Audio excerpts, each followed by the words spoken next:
Welcome to This Explainer. Today, we're diving deep into the complex, often invisible, and honestly, highly distressing world of neuropathic pain. If you've ever wondered why some pain just completely defies logic and stubbornly resists standard painkillers, well, you're in the right place. We're going to break down the clinical science behind this condition and make the hidden mechanisms of the nervous system totally clear. Picture this, the gentle brush of a bedsheet feeling exactly like a searing burn. Or putting on a simple pair of socks, feeling like you're stepping on crushed glass. And guys, this isn't an exaggeration. This is the harsh, daily reality for patients living with severe nerve damage. It's a profound disruption of how the body interprets the world around it. And to figure out how to help, we first have to understand exactly what has gone wrong in the wiring. So here is our roadmap for today. We'll start with the mystery of nerve pain, decode the specific symptoms, look at what actually causes the damage, figure out how to solve the diagnostic puzzle, and wrap up with how to manage and treat it. Let's get right to it. Part 1. The mystery of nerve pain. Let's look under the hood and understand the flaw. Right off the bat, there's a fundamental difference between the two main types of pain we experience. Most of us are pretty familiar with nociceptive pain, right? You sprain your ankle or you accidentally touch a hot stove, your physical tissue is damaged, and your nerves accurately report that damage up to your brain. Makes sense. But neuropathic pain, that's a completely different beast. It stems from aberrant damage or dysfunction right inside the nervous system itself. In this scenario, the actual nerves are damaged and are firing off spontaneously, even when there is absolutely zero harmful stimulus present.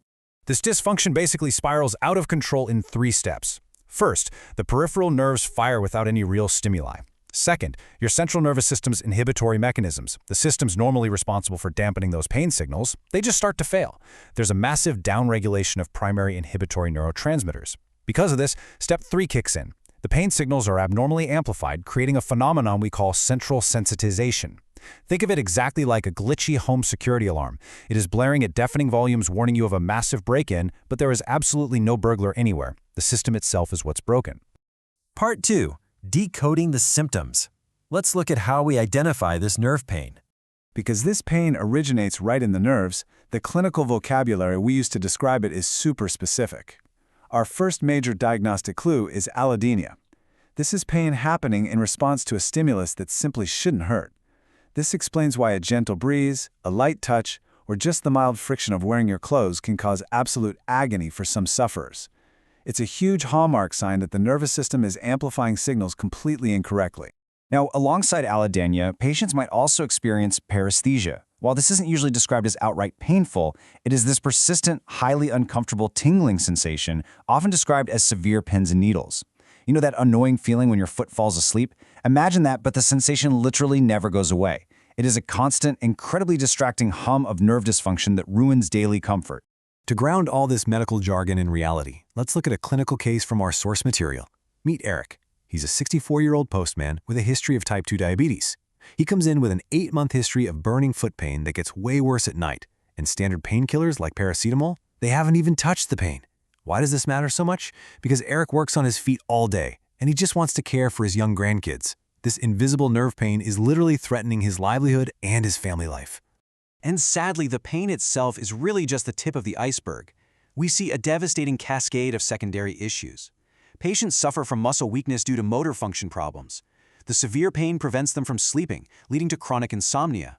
They might even develop skin changes or pressure injuries simply because their numbness hides real physical damage. Add in temperature intolerance and perhaps most importantly, a massive psychological toll. The constant distress routinely leads to severe anxiety and low mood. And this is actually compounded by the fact that the brain's emotional centers and pain processing centers physically overlap. Part 3. What causes nerve damage? Let's uncover the actual triggers. So, what triggers this cascade in patients all over the globe? Well, the underlying causes are surprisingly varied. As we saw with Eric, chronically poor blood sugar control in diabetes is a massive driver. But there are many others. Chemotherapy medications, while fighting tumors, can cause neurotoxicity in completely healthy neurons. Infections like shingles can leave behind post-herpetic neuralgia. HIV can damage nerves. Autoimmune conditions like rheumatoid arthritis cause immune-mediated damage. And crucially, we are seeing rising cases linked to recreational substance abuse, specifically nitrous oxide. Abusing this gas actually inactivates vitamin B12, which your body needs for myelin formation, and that leads to the progressive demyelination of peripheral nerves. But it's not just systemic or chemical issues. We also see mechanical causes. Take James. He's a 37-year-old builder and ex-rugby player. He presents with this intense shooting pain down his leg. His history reveals an old L3-L4 spinal disc herniation along with fibromyalgia and depression. This perfectly illustrates how physical trauma, like a compressed spinal nerve, can initiate chronic neuropathic pain, which is then heavily amplified by the altered neurotransmitters associated with his fibromyalgia and his depression. Part 4. Solving the diagnostic puzzle. How do clinicians find the root cause? Here is the absolute biggest hurdle. There is no single magic blood test that just says, yep, you have neuropathic pain. So clinicians really have to play detective. It starts with a comprehensive clinical history, exploring the exact nature of the pain and how it's impacting daily life. Next up is a physical neurological exam. They'll test sensitivity using tools like cotton swabs or pinpricks to hunt for that allodynia or hyperalgesia we talked about earlier. Finally, they use specialized screening tools like the Lanz scale. A score of 12 or higher on this 24-point questionnaire strongly indicates neuropathic pain, helping them differentiate it from normal tissue pain. Part 5. Managing and treating pain. How do we finally silence the noise? A truly successful treatment strategy actually does not begin with a prescription pad. It relies incredibly heavily on non-pharmacological interventions first. We're talking about pacing, teaching patients to balance activity and rest to avoid massive flare-ups. We're talking physiotherapy, targeted exercise, and correcting dietary deficiencies like vitamin B12. Furthermore, psychological interventions like cognitive behavioral therapy, or CBT, have proven real-world benefits in reducing pain intensity because they help patients manage the immense, crushing mental burden of chronic pain. Now, when medications are strictly necessary, doctors have to tread very carefully. They do not use standard painkillers. Instead, they use specific classes of nerve-calming drugs, and each one comes with serious prescribing considerations. Gabapentinoids, like pregabalin, inhibit nerve excitability, but they carry a very real risk of dependence and tolerance. Tricyclic antidepressants, like amitriptyline, are effective but can increase the risk of falls in elderly patients due to blood pressure changes. SNRIs, like duloxetine, well, they're often a great option if the patient happens to have a coexisting mood disorder. The real art of medicine here is carefully matching the drug's specific side effect profile to the patient's totally unique life and comorbidities. But here's what you absolutely will not see recommended as a routine first line of defense: opioids. Crucially, current clinical guidelines firmly advise against using traditional opioids for nerve pain in primary care. They carry incredibly high addiction risks, significant side effects, and honestly, they offer very little actual relief for this specific type of nerve-generated pain. They are an absolute last resort, tightly controlled, and usually only initiated by highly specialized secondary care clinics.